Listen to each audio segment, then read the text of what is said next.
आप इस बात को मानो या ना मानो, आप एक कठपुतली हो जिसको पॉलिटिशियन, बिजनेसमैन, मीडिया, आपका बॉस, यहाँ तक कि आपका पार्टनर भी अपनी बात मनवाने के लिए, अपने फायदे के लिए आपको मैनिपुलेट करते हैं। देखो, अब यहाँ पर बात सही या गलत की नहीं है। इस बेरहम दुनिया में जहाँ लोग सिर्फ अपने मतलब के लिए आपसे जुड़ते हैं, अपने मतलब के लिए वो आपसे रिश्ते बनाते हैं, इसलिए जरूरी हो जाता है कि आप पावर में रहो ताकि सामने वाला पर्सन आपका यूज ना कर पाए। देखो, ये दुनिया आपको जितना भी चाहे अपने आप को अच्छा दिखा ले, सभ्य दिखा ले, लेकिन रूल्स तो यहाँ पे जंगल के ही चलेंगे। Survival of the fittest.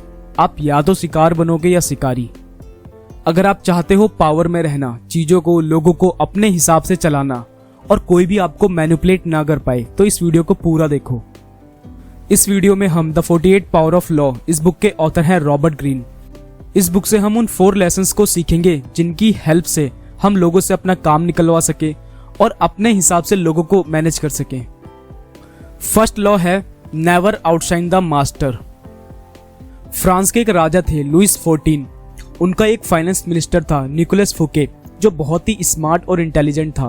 वो महंगी चीजों और लेविश पार्टियों का बहुत शौकीन था। निकोलस इंटेलिजेंट होने की वजह से राजा लुइस 14 का बहुत पसंदीदा आदमी था।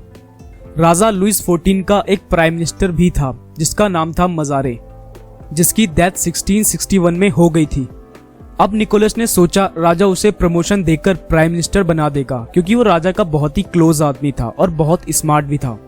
लेकिन राजा ने अपने प्राइम मिनिस्टर की डेथ के बाद उस पोस्ट को ही खत्म कर दिया। जब राजा ने ऐसा किया तो निकोलस को लगा कि राजा अब उसे पसंद नहीं करता, तो निकोलस ने राजा को इम्प्रेस करने के लिए एक बहुत ही ग्रैंड पार्टी रखी, जिसमें उसने पूरे यूरोप से बहुत ही फेमस और रॉयल लोगों को बुलवाया, बेहतरीन खाना बनवाया और डेकोरेशन भी बहुत शानदार तरीके से करवाई। जिसने भी पार्टी का अरेंजमेंट देखा वो बस देखता ही रह गया और सभी लोगों ने निकोलस की बहुत तारीफ करी और राजा लुइस भी वहीं थे। और पार्टी खत्म होने के 2 दिन बाद राजा के सैनिक आए और निकोलस को बंदी बनाकर ले गए। उसके ऊपर पैसों की धांधली का इल्जाम लगा और 20 साल के लिए उसे जेल में डाल दिया गया। अब आप सोच रहे होंगे राजा ने निकोलस के साथ ऐसा क्यों किया भाई? देखो, निकोलस ने एक बहुत ही ग्रैंड पार्टी प्लान की थी जिसमें पूरे यूरोप से बड़े बड़े लोग आए थे और इतने बड़े लोगों से कांटेक्ट तो राजा के भी नहीं थे। निकोलस ने सोचा राजा उसके अरेंजमेंट को देखेगा कि वो कितना अच्छा काम कर सकता है और उसके कितने अच्छे कांटेक्ट हैं लोगों के साथ। जितने अच्छे राजा के भी नहीं हैं, तो राजा उससे खुश हो जाएगा और उसे प्राइम मिनिस्टर बना देगा। लेकिन हुआ इसका एग्जैक्टली उल्टा। राजा निकोलस से इंप्रेस होने की बजाय जेलस हो गया, क्योंकि पार्टी में लोगों ने राजा को इंपॉर्टेंस देने की बजाय निकोलस और उसके अरेंजमेंट की तारीफ की। और अनजाने में ही सही, निकोलस ने राजा की ईगो को हर्ट कर दिया और राजा को निकोलस से इनसिक्योर फील हुआ और निकोलस को अपने लिए खतरा माना और इसी के लिए उसको जेल में डलवा दिया। निकोलस को राजा से सुपीरियर दिखने की सजा मिल गई। देखो, ये लॉ हमें बताता है कि कभी भी अपने बॉस या अपने से ऊपर बैठे हियरार्की के लोगों से ज्यादा सुपीरियर नहीं दिखना चाहिए। अगर आप उनसे ज्यादा सुपीरियर दिखोगे तो वो आपसे जेलस होने लगेंगे, क्योंकि आपने उनकी ईगो को हर्ट कर दिया है और वो आपको अपने रास्ते से हटाना चाहेंगे। सेकंड लॉ है always say less than necessary. 1825 में निकोलस फर्स्ट जब रसिया के राजा बने तो उस वक्त वहां बहुत दंगे हो रहे थे। तो राजा ने इन दंगों को कराने वाले लीडर रेलेविव को फांसी पर चढ़ाने का हुक्म दिया। रेलेविव के गले में फांसी का फंदा था और वो एक प्लेटफॉर्म पर खड़ा था। जैसे ही उसके पैरों के पास से दरवाजे खुले, तभी उसके फंदे की रस्सी टूट गई और वो जमीन पर गिर पड़ा। उस जमाने में किसी क्रिमिनल के फंदे की रस्सी टूटना ऊपर वाले का चमत्कार माना जाता था और क्रिमिनल को छोड़ दिया जाता था। रेलेविव खड़ा हुआ और भीड़ के सामने जाकर चिल्लाया, देखा आप लोगों ने, रसिया में इन लोगों को कोई काम नहीं आता, यहाँ तक कि उनसे एक ढंग की रस्सी भी नहीं बनाई जाती। राजा के सिपाही तुरंत राजा के पास आए और उन्होंने पूरी बात राजा को बताई। निकोलस फर्स्ट इस बात से काफी नाराज हुआ। मजबूरी में उन्हें रेलेविव के माफीनामे पर साइन करने पड़े, लेकिन साइन करने से पहले राजा ने सिपाहियों से पूछा, क्या रेलेविव ने इस चमत्कार के बारे में कुछ कहा? इस पर सिपाहियों ने बताया, उसने कहा कि एशिया में लोगों को रस्सी बनाने तक नहीं आती।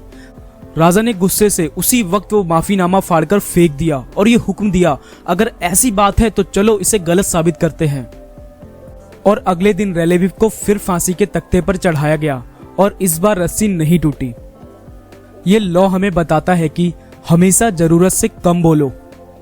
एक बार अगर आप कुछ बोल देते हो तो वो वर्ड्स वापस नहीं ले सकते, और जितना ज्यादा आप बोलोगे उतने ही ज्यादा चांसेस होंगे कोई बेवकूफी भरी बात मुंह से निकलने के। और अगर आपकी कोई बात सामने वाले पर्सन को बुरी लग जाए तो आप मुसीबत में पड़ सकते हो। थर्ड लॉ है win through your action not argument. 1688 में रैन ने वेस्टमिंस्टर शहर के लिए एक शानदार टाउन हॉल डिजाइन किया, लेकिन मेयर उससे संतुष्ट नहीं था। उसने रेन से कहा, दूसरी मंजिल सुरक्षित नहीं है, ये पहली मंजिल पर बने उसके ऑफिस पर कभी भी गिर सकती है। उसने रेन से कहा कि एक्स्ट्रा सपोर्ट के लिए वो 2 खंबे और लगा दे। रेन बहुत ही कुशल इंजीनियर थे। वो अच्छी तरह से जानते थे खंबे लगाने का कोई मतलब नहीं है, मेयर बिना वजह ही फिक्र कर रहे हैं। लेकिन रेन ने खंबे लगा दिए, जिससे मेयर बहुत खुश हो गया। जब कुछ साल के बाद मजदूर साफ सफाई करने के लिए दीवार पर चढ़े, तब जाकर पता लगा कि खंबे छत को सहारा नहीं दे रहे थे, बल्कि उससे थोड़ी ही दूर पर ही खत्म हो गए थे। खंबे सिर्फ दिखाने के लिए लगाए गए थे, लेकिन इससे दोनों ही लोगों को वो मिल गया जो वो चाहते थे। मेयर को तसल्ली हो गई, और रेन जानते थे आने वाली पीढ़ी समझ लेगी उनका मूल डिजाइन सही था और खंबों की जरूरत नहीं थी। देखो, जब हम लोगों से बहस करते हैं तो उन्हें अपनी बात मनवाना बहुत मुश्किल हो जाता है। और अगर सामने वाला पर्सन आपका बॉस है या आपसे सीनियर पोस्ट पर है, तो अगर उनसे आप बहस करोगे तो उन्हें इंसल्ट फील होगा और वो आपसे बदला जरूर लेंगे। और अगर सामने वाले पर्सन को आप वो काम करके दिखा देते हो तो फिर सामने वाले से कुछ कहने को बचता ही नहीं है। सब कुछ उसकी आंखों के सामने है, उसे आपकी बात माननी ही पड़ेगी। फोर्थ लॉ है हाइड योर इंटेंशन। ज्यादातर लोग खुली किताब की तरह होते हैं। वो हर वक्त वही बोलते हैं जो वो फील कर रहे होते हैं। वो सबके सामने अपना ओपिनियन रख देते हैं, अपने इंटेंशन और प्लान तुरंत लोगों को बता देते हैं, क्योंकि हम में से ज्यादातर लोग ये मानते हैं कि ऑनेस्टी एक अच्छे इंसान होने की निशानी है। और ऐसा ही हमें अपने स्कूल में, कॉलेजेस में और अपनी फैमिली में बताया जाता है, ईमानदार रहो, ऑनेस्ट रहो, और इससे आप सामने वाले पर्सन का दिल जीत सकते हो। लेकिन ज्यादातर सिचुएशन में ये बात सच नहीं होती। देखो, अगर आप जरूरत से ज्यादा ऑनेस्ट बनते हो तो ना तो लोग आपसे डरेंगे और ना ही आपकी रिस्पेक्ट करेंगे। अगर आपको पावरफुल बनना है, पावर की गेम समझनी है, तो अपनी ऑनेस्टी को आपको साइड में रखना पड़ेगा। लोगों से वही कहो जो वो सुनना चाहते हैं, ना कि वो जो आप बोलना चाहते हो। देखो, जो भी तुम कर रहे हो उसका पर्पस किसी को मत बताओ। अगर किसी के पास ये क्लू ही नहीं होगा कि आप क्या कर रहे हो, क्यों कर रहे हो, तो सामने वाला आदमी उसका डिफेंस तैयार नहीं कर पाएगा। उनको किसी और डायरेक्शन में भटका दो ताकि वो तुम्हारा रियल इंटेंशन समझ ना सके। और जब तक वो आपको समझेंगे तब तक तो आप जंग जीत चुके होगे। देखो, आपने अपने स्कूल टाइम में ऐसे बच्चों को जरूर देखा होगा जो अक्सर कहते रहते हैं, यार एग्जाम आ गए, मैंने अभी तक कुछ भी नहीं पढ़ा है, पता नहीं क्या होगा इस एग्जाम में। और जब रिजल्ट आता है तो वही स्टूडेंट टॉप करते हैं जो अपना प्लान किसी को नहीं बताते। कभी भी अपने चेहरे पर भूल कर भी अपना रियल इंटेंशन जो आप मन में सोच रहे हो वो कभी भी मत आने दो। तभी आप लोगों को गलत डायरेक्शन में भटका पाओगे और जंग जीत पाओगे। ये लो, मैंने आपको द 48 पावर ऑफ लॉ इस बुक से बताए हैं। अगर वीडियो पसंद आई हो तो वीडियो को लाइक करो। अगर आप ऐसी ही और अमेजिंग बुक समरीज देखना चाहते हो तो चैनल को सब्सक्राइब कर सकते हो।